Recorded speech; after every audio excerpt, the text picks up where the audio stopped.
You're listening to Live from Lord North Street, a podcast from the Institute of Economic Affairs. I'm Kate Andrews, news editor at the IEA. Today I'm talking to the IEA's research director, Jamie Whyte, about the gig economy, which has been a big focus of the news agenda this week in light of the Taylor Review. Jamie argues that consumers have definitely seen the benefits of the gig economy, but also workers have as well, as they've been able to embrace technology and flexibility. If you like what you hear, be sure to visit our website, iea.org.uk, and subscribe to our YouTube channel, username IEA London. Jamie, the gig economy, is it a consumer's miracle or a worker's nightmare? Well, it's certainly wonderful for consumers. There's no doubt about that. I mean, you can tell that very simply because consumers are using these services like Uber. They're willing to pay for them. They love them. In a free market, you don't have to worry about whether things are good or not for consumers because the consumers themselves tell you. And actually the same thing holds for the workers. Anybody who takes a job, it's a sign that it suits them. At least, that is to say, it suits them better than any alternative they've got. So if people are willingly working for gig economy type jobs like Uber, then that's evidence that it suits them. Now, the provider of somebody's best employment alternative can hardly be said to be abusing them, right? If these people have got some problem around employment, it isn't being created by the person who gives them their best employment opportunity. I mean, I should add here that I don't think people who work in gig economy jobs necessarily have any problems at all. They might be students, they might be semi-retired, there might be any number of reasons why they actually want a job like that, a very flexible one where they can pick and choose when they work. Is the gig economy indicative of the kind of future that we're all likely to live in? Are we moving towards more self-employment, more flexibility, but also potentially more uncertainty? Is that just going to be the case for all workers? I'm not sure.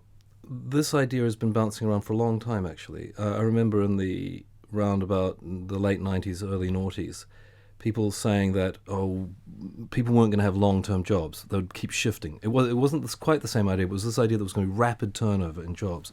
And people looked into it, and the truth of the matter was that it hadn't changed. That, in fact, the average tenure in a job had been 7 years, something like that, and still was, and was continuing on. Now, this time really may be different because we've got new technology that allows a very efficient ways of opting in and opting out of work on a very short-term basis. So that's part of a larger trend. I mean, I think part of it is actually that it's not just that the employment situation is changing, it's that the underlying businesses are quite different. And it's about the use of assets in different ways. So if you think about Uber, what's going on there is that people can turn their private car into a taxi temporarily.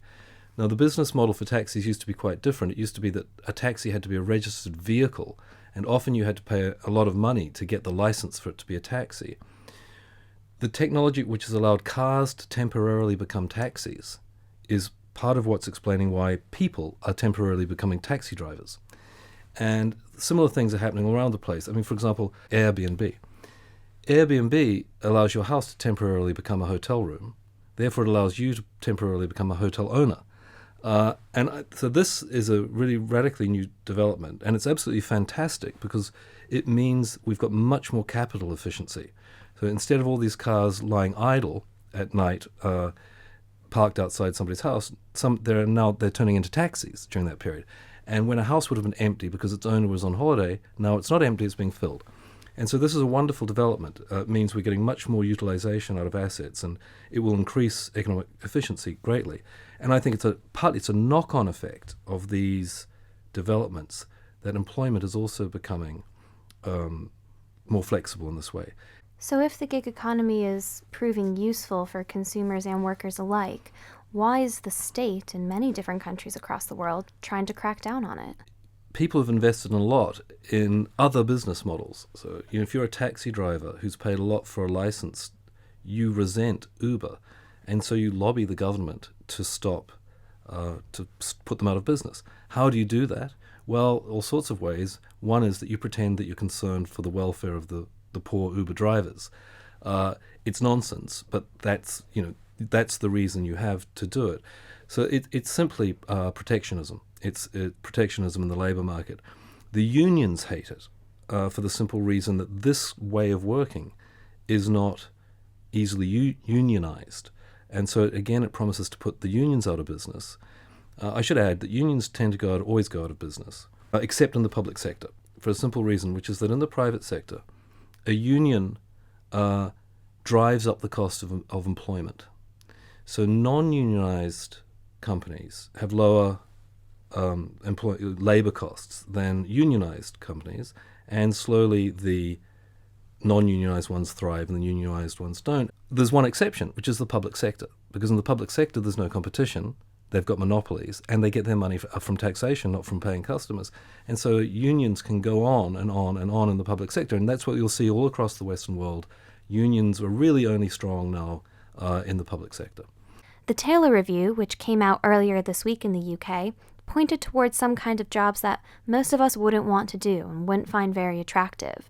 What do you say to the people who think that the government has some role to step in and stop people from having to perform these jobs? It's really not helping people to say, oh, these jobs are too bad and you're not allowed to work in them. It's really a kind of snobbery.